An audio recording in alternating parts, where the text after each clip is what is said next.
প্রিয় দর্শক, আসসালামু আলাইকুম।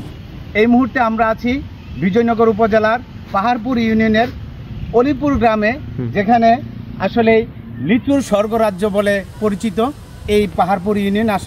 এখানে যেটি মুকুন্দপুর নামে অনেকে চিনে, বিজয়নগরের এই গ্রামে বিশেষ করে অনেক ভালো বাম্পার লিচুর ফলন হয়েছে এই বছর। আপনারা দেখেন অনেকটা মাটিতে কিন্তু লেগে আছে এই লিচু গ্রাহক এবং যারা দর্শনার্থী যারা অনেকেই কিন্তু এখানে লিচু কেনার জন্য আসে, এবং বিশেষ করে এই লিচুগুলা দেখার জন্য অনেকে এই সৌন্দর্য উপভোগ করার জন্য, প্রাকৃতিক পরিবেশের জন্য ব্রাহ্মণবাড়িয়া জেলা থেকে বিভিন্ন জেলা থেকে কিন্তু এখানে এখন প্রতিদিন হাজার হাজার মানুষ কিন্তু বিভিন্ন গাড়ি ঘোড়া নিয়ে এদিকে আসছে।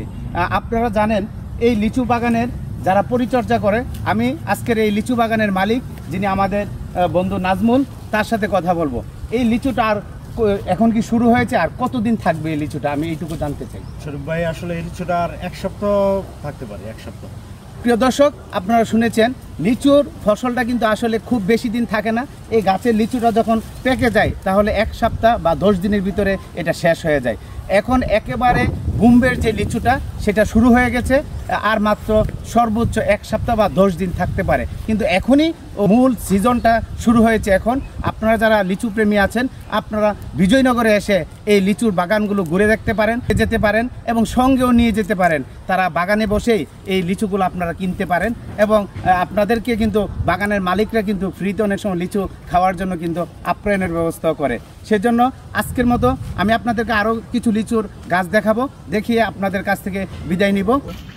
এই যে লিচুর কালার দেখেন, কত সুন্দর লিচুর কালার, এবং এই লিচুগুলো আসলে খেতে যতটা সুস্বাদু, দেখতে কিন্তু তার চাইতে আরও অনেক বেশি সুন্দর, এবং খেতেও অনেক ভালো।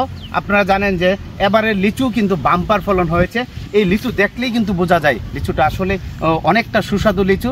আপনারা ইচ্ছা করলে এই লিচুগুলো সংগ্রহ করতে পারেন এবং আত্মীয় স্বজনের জন্য কিন্তু নিয়ে যেতে পারেন। আচ্ছা, আমি একটি বিষয় আপনাদেরকে সতর্ক করি। এই যে লিচুটা, বাচ্চারা কিন্তু লিচুর জন্য পাগল, আসলে লিচু খেতে চায়।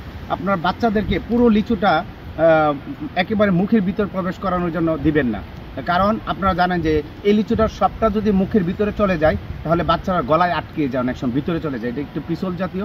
সেজন্য তাদেরকে এরকমভাবে খেতে বলবেন, এবং বাচ্চাদেরকে যতটুকু কম পারা যায় খুব বেশি লিচু খাওয়াবেন না একদিনে।